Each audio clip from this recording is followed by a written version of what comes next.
20년 넘게 위장 논란이 이어졌던 고 천경자 화백의 미인도입니다. 2016년 검찰은 진위 여부를 가리기 위해 이것을 분석했습니다. 지난달 코로나19 여파로 원산지 단속이 뜸해지자 가짜 한우가 기승을 부렸죠. 경찰은 단속을 강화하기 위해서 이것을 사용했습니다. 그리고 화성 연쇄살인 사건의 범인 이춘재는 경찰이 이것을 증거로 들이대자 언젠간 이런 날이 올 줄 알았다며 범행을 실토했습니다.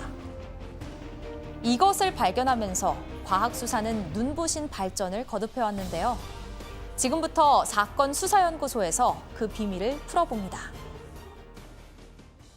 과학수사 기법을 통해 사건의 진실을 찾아가는 사건수사연구소 시간입니다. 오늘 함께할 두 분 소개하겠습니다. 법의학자 이호 교수, 경찰 범죄분석가 장광호 경정 함께합니다. 안녕하세요. 안녕하십니까. 반갑습니다. 네, 우선 먼저 장광호 경정. 조금 전에 시청자분들도 딱 감이 왔을 것 같긴 한데요. 김하은 아나운서가 소개한 이거 정답 알려주시죠. 예, 정답은 DNA입니다. DNA. 예. 네. 천경자 화백의 미인도에 네. 사용된 안료를 예. 당시 천화백이 손으로 섞었다고 하거든요. 아하. 그러면 손에서 아마도 접촉 DNA가 나오지 않았을까라는 차관에서 검찰이 그거를 검사했는데 네네. 그 차관은 좋아하는데 발견하지 못했습니다. 아, 그 예. 두 번째 그 한우. 네. 한우에 대한 DNA 검사도 합니다. 동물도 검사를 하고요. 네. 동물 유전자 감식을 비인간 유전자 감식 기법이라고 말합니다. 예. 그 동물 유전자 감식도 사람의 하는 유전자 감식과 동일합니다. 보관된 시료하고 그 검사에 대한 일치시키는 거죠. 네네. 한우도 그렇고 또 네. 원산지에 따라 차이가 많이 나는 연어나 홍어 그리고 농경도 많이 하는 그 감정 대상입니다. 아, 그러게 이게 특히 국산이냐 외국산이냐. 그렇죠. 차이가 많이 한우도 뭐 나니까요. 횡성산이냐 아니냐. 예, 그렇습니다. 가격 차이가 엄청나잖아요. 예. 그리고 그 외에도 밀렵이나 이 보호 수정에 대해서도 그 유전자 감식을 통해서 그 사람의 죄책을 가려내는 역할을 합니다. 네네. 마지막 사례는 이춘재에 대한 건인데요. 예. 사실 교도소에 있는 수용자 중에서 네. 화성 연쇄살인 사건의 범인이 있을 것이다라는 건 굉장히 오래된 풍문이었습니다. 그랬죠? 예. 그래서 당시 미제수사팀이 그것을 DNA 검사를 통해서 한번 해보자 하고 네. 경기 남부 과학수사팀과 그걸 결정을 하고 아하. 아주 오래된 증거물을 겨우 찾아서 네. 분석 의뢰했고 국가수와 어느 부분을 감정할 것이냐 굉장히 심도 있는 검사 과정을 통해서 했는데요. 예. 예, 시간이 많이 지나서 유전자 감정 기법도 많이 발달했기 때문에 시도할 수 있었습니다. 그렇죠. 예. 단계마다 고비가 많아서 그러니까 똑같은 증거물에 똑같은 그 시료였는데 네. 과거에는 검출이 안 어려웠죠. 됐었잖아요. 예. 예. 그 당시에 검출한 시료도 눈으로 확인되지 않는 아주 작은 부분의 의류의 어떤 부분이었습니다. 그렇죠. 예. 정말 고비들이 많아서 이렇게 일치한다라는 결과 나왔을 때 당시 과학수사팀이 굉장히 전율을 느꼈다고 하더라고요. 그러게요. 예. 전율을 느낄 만한 사건이었습니다. 오늘의 주제는 과학수사의 혁명 DNA로 잡아봤습니다. DNA 과학수사, 이제는 우리에게 아주 익숙하게 다가오는데요. 오늘 이 시간엔 DNA가 무엇인지, 어떻게 과학수사의 역사를 바꿨는지 그 흥미진진한 스토리를 살펴볼까 합니다. 오늘의 첫 번째 키워드부터 보시죠. 과학이 준 선물.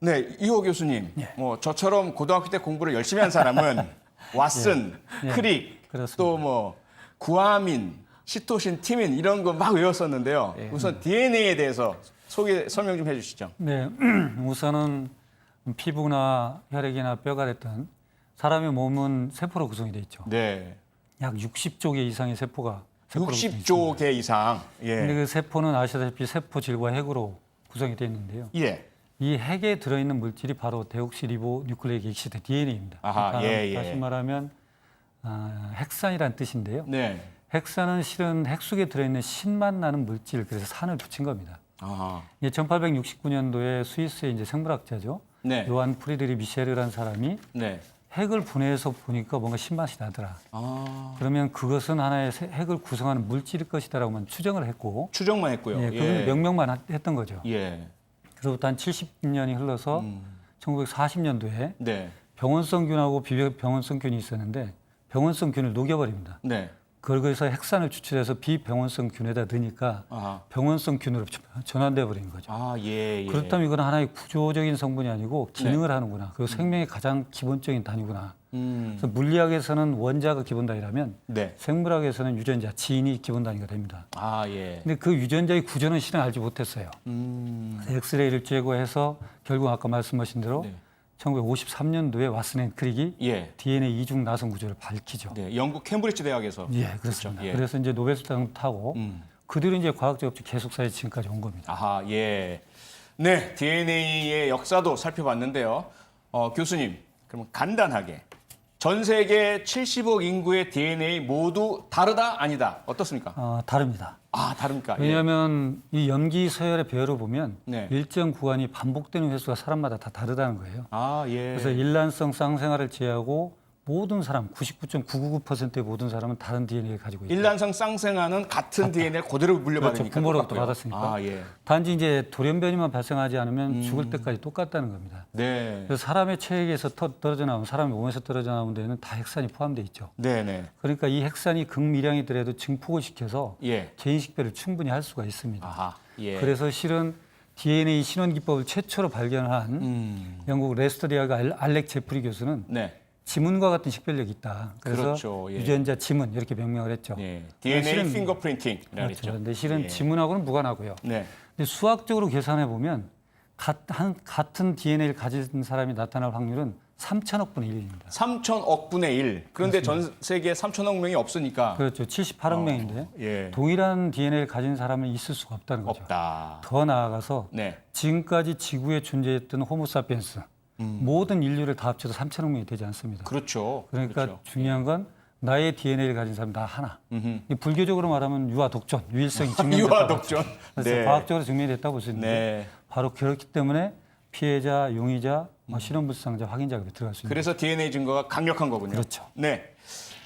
그런데 이 DNA가 처음부터 범죄 수사에 됐던 건 아니고요. 좀 더 이호 교수님 말씀 주셨지만 영국 레스터 대학교의 알렉 제프리 교수가 1984년에 우연하게도 자기 연구실에 그 직원의 DNA를 엑스레이로 보다가 두 사람의 것이 다르다라는 것을 발견하면서 신원 확인이 가능할 것이다. 이렇게 해서 시작된 것이 DNA 수사에 과학 수사에 DNA가 사용된 거 아닙니까? 그렇죠. 신원 기법이 처음이죠. 그렇죠. 예, 예. 근데 이제 이 DNA가 이렇게 실질적 유전 정보를 갖고 있는 형태에서 네. 다시 신원 확인으로 가는 데는 하나의 돌파구가 있었죠. 예. 근데 과학 기술의 역사를 보면 두 가지 형태를 띱니다. 첫 번째는 발견된 것의 규모의 확산, 네. 두 번째는 개념의 전환이 되는데요. 예. 이 DNA가 그런 정보를 갖고 있기 때문에 실질적으로 우리는 이제 생명을 바라보는 시각이 달라졌죠. 예. 그래서 어떻게 보면 생명의 근원에 더 가까이 갔다고나 네. 할까요? 실은 인류는 우리를 만들어내는 명령문을 이미 읽고 있다 이렇게 보면 됩니다. 아하, 예. 그래서 이제 뭐 이런 조작 같은 걸 통해서 이제 유전자도 만들고 그러고 있죠. 네, 그래서 영국 레스터 대학의 알렉 제프리 교수가 DNA를 이제 신원 확인에 적용할 수 있게 되었는데 1983년에 그 영국 레스터셔에서 10대 소녀가 강간당한 사건이 발생했잖아요. 네. 그래서 현장에서 혈액도 발견되고 정액도 발견되고 그 혈액형은 알았는데 네. 용의자들이 무척 많았지만 네. 건건 못하고 있었고 그러다가 3년 뒤에 또 유사한 형태의 그렇죠. 사건이 발생을 하고 네, 만약에 DNA가 없었다면 엉뚱한 사람이 그렇죠. 범인으로 누명을 뻔했죠. 네, 실제 그랬습니다. 좀 거동이 수상하다고 생각했던 어떤 용의자를 이미 체포해 놓은 상태에서 네. 그 당시에 영국 경찰이 처음으로 DNA 분석을 의뢰를 합니다. 처음으로 DNA 핑거 프린팅을 발견한 네. 케임브리지의 제프리스 교수한테 예. 두 가지를 의뢰했습니다. 첫 아하. 번째, 3년 전에 발생한 사건과 이번 사건은 동일하냐? 동일범이냐? 예. 동일하다. 동일하다 나왔고 그다음에 그러면 그 두 가지의 예. DNA가 건강한 용의자와 같느냐? 같냐? 아니다. 엉뚱한 사람 공개했다. 예. 그래서 이제 부랴부랴 네. 그 지역 일대의 성인 남성들 한 5천 명에 대한 혈액을 채취해서 했는데 안 나왔죠. 안 나왔습니다. 근데 네. 알고 봤더니 알고 봤더니 한 명이 이제 술집에서 내 친구가 예. 주사가 무섭다고 그래서 대신 내가 피를 해줬다. 냈다. 그렇죠. 예, 아까 이춘재 사건도 그렇고 예. 이런 이제 중요한 큰 사건에서 몇 번의 고비들이 있습니다. 우연한 정보의 일치가 네. 그게 처음으로 DNA 지문으로 범인을 검거한 네. 포크피치 사례입니다. 네. 네, 그런데 이 DNA가 이렇게 범죄 수사에 사용된 그 과정 두 번째 키워드 보고 가시겠습니다. 다음 키워드 보실까요? 피할 수 없는 증거 DNA. 이러한 그 DNA 수사 기법 우리나라에서는 사실 화성 연쇄살인 사건 저도 그 당시 현장에 있었는데 1986년, 87년 막 발생하는데 현장에서 확인할 수 있는 거는 혈액형 정도밖에 없었고요. 네. 그런데 외신에 보니까 해외 토픽에 보는데 앞서 우리가 장강원 경장이 소개해 주신 영국의 포크피치 사례. 포크피치 사례가 딱 보도됐단 말이에요. 네. 우리나라는 그렇다면 언제 처음으로 DNA가 과학수사로 범인 권고에 사용된 겁니까? 네, 1992년도에 1992년. 그 최초의 네. 그 DNA 감정 결과 의정부의 어느 성폭행 사건에서 이것도 성폭행 사건 우리나라도. 용의자와 일치한다. 아하. 그때 이제 국가수가 처음으로 유전자 감정 결과를 네. 공식적으로 발표를 하게 됩니다. 예. 그 이후에 지금 그 당시에 이제 2010년도에 DNA 데이터베이스라는 게 만들어지고 그렇죠. 당시에는 약 9만 건 정도가 매해 감정되다가 지금 네. 20만 건 굉장히 이렇게 넓게 확산되어 있습니다. 네, 처음으로 이제 1992년에 의정부의 성폭행 사건 해결을 했는데 그 뒤에 아주 기념비적인 사건이 발생을 하죠. 설해마을 영아 살해 사건. 예. 아직도 기억에 생생한데요. 네. 설해마을에 프랑스인들이 많이 사는 그 마을에서 네, 그렇죠. 비어 있는 집이었잖아요. 네. 그런데 냉동된 네. 얼어 있는 영아의 시신이 발견되고 그렇죠. 도대체 누구고 왜 이렇게 되었느냐 수사를 예. 했고요. 네. 설명해 주시죠. 얼마 며칠 지나지 않았습니다. 예. 7월 23일 지난주였는데요. 네. 당시에 그 살해된 영아의 이제 나중에 알고 보니 아버지가 네. 우리 집 냉장고 냉동실에 영아가 죽어 있다라고 신고를 하게 됩니다. 예. 여러 가지 방면으로 수사를 하다가 네. 마침 그 당시 부부 크루조 부부라는 사람들인데요. 예. 출국을 했어요. 그랬죠. 출국을 한 상태에서 예. 그 당시 경찰이 수거한 증거물들, 그 당시에 그 크루조 부인이 사용했던 빗이나 칫솔 같은 데에서 네. 미량의 흔적에서 그 아이들의 영아들의 DNA가 일치한다, 친모 관계가 성립된다는 걸 발견합니다. 즉 네. 신고했던 사람이 아버지이고 예. 그 사람의 부인이 어머니라는 것이 밝혀진 것이죠. 네. 그 당시에 사실 뭐 그 가사 도우미가 범인이다, 그렇죠. 뭐 어떻다 예. 여러 가지 막 주장도 예. 제기되고 설도 제기됐었는데 예. 결과적으로 경찰이 끈질기게 네. DNA 증거를 확보하면서 앞서도 장관 경제 얘기했지만 칫솔이라든지 또 다른 생존해 있는 아이들의 그렇죠. 그렇죠? DNA도 확보했죠.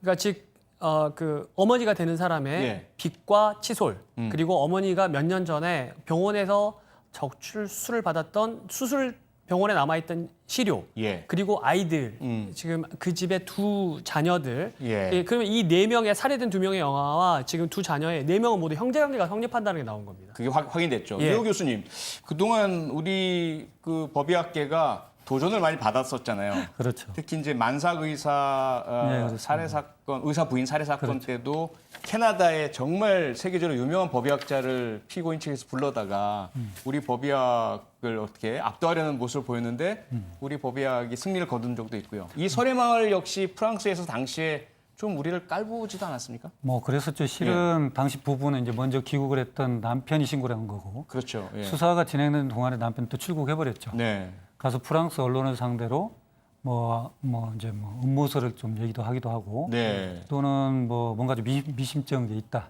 예. 그러면서 우리들 좀 얕잡아보는 듯한 형태로 그랬죠. 예. 우리 감정의 신뢰를 많이 건드렸었어요. 네네. 그래서 결국 그런 차원에서 우리나라 주재 프랑스 대사가 방배경찰서를 항의 방문도 했었죠. 네네. 나중에 다 밝혀진 데는 물론 사과도 했었지만 그러니까요. 네.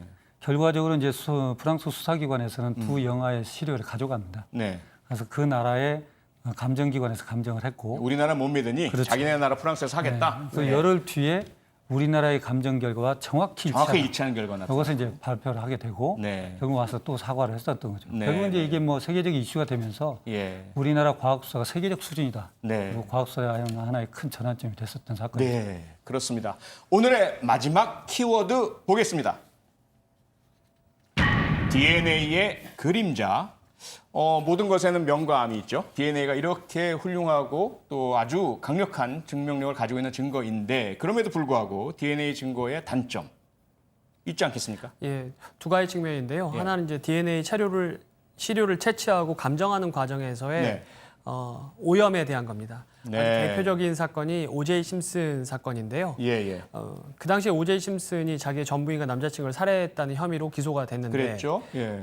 굉장히 그 전 미국인의 주의를 집중시켰던 사건이기 때문에 그 추격전 고속도로에서 버리고 난리가 났었죠. 거의 오제이 심슨 법정에 유명인이고. 법정에 생방송 증거를 탄핵하고 증거를 주장하는 과정이 생방송이 되었는데 네. 그 중에서 DNA를 주장해야 되는 사건 현장에서 밝혀진 피해자의 그 혈흔 그다음에 장갑도 있었고. 장갑도 있었는데 예. 그 장갑에 오제이 심슨의 피가 묻어 있었다. 그렇기 그랬죠. 때문에 즉 결정적인 증거다라고 했는데 그 장갑이 오제이 심슨한테 작았던 겁니다. 네, 네. 이 과정이 증거가 오염되고 정확하게 주장할 수 없다라고 예. 해서 당시에 결국 이 증거는 다 탄핵됐고요. 그랬죠. 이런 일련의 과정을 거치면서 당시 CSI 이펙트라는 용어가 나왔죠. 예, 오제이 그리고 그 심슨 당시에 사건에서 그 발견한 형사가 과거에 인종차별 발언을 한 예. 것이 확인되면서 그런 그렇죠. 조작의 의도 이런 것들도 제시가 예. 됐고요. 예, 그 외에 2차 그 전달 과정에 오류가 있을 수 있습니다. 예를 들어 네. DNA 검사의 정확성이 너무 높아지니까 예. 그것이 꼭 피의자의 것이 아니라 하더라도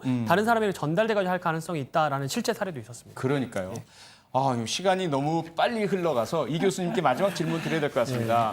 DNA 데이터베이스법 어렵게 탄생을 했는데 그렇습니다. 또 뭐 사생활 침해 문제라든지 여러 또 논란도 있잖아요. 간략하게 좀 소개 좀 해주시죠. 물론 지금 이제 검사 기법이 워낙 민감도가 높아졌기 때문에 네. 현장에서의 시료 채취 또 그것을 전달하고 감정하고 이런 우리가 증거물이나 기록물의 보존 및 관리 연속성을 철저히 해야 된다는 게 지금 숙제입니다. 그렇죠. 예, 예. 오염된 시료로 인해서 바뀔 수도 있는 것이 충분히 그렇습니다. 있기 때문에. 체인 오브 커스터디 현장에서 채취한 것이 오염 없이 변조 없이 끝까지 법정까지 전달되는. 네. 또 이제 DNA법이 좀 연장이 됐지만 또 하나 우리가 알아야 될 것은 네. 이미 우리나라도 다인종 국가라는 겁니다. 그래서 다양한 인종에 대한 유전학적, 계보학적 또는 족보학적인 어떤 데이터베이스가 구축이 되어 있고 아하, 예. 데이터베이스의 구축이 인권 침해가 아니고 네. 그것을 얼마나 철저히 관리를 하느냐, 공정하게 사용하느냐 이것이 관건이기 때문에 네, 네. 그런 부분에 대한 보완이 시급하다고 보여집니다. 네.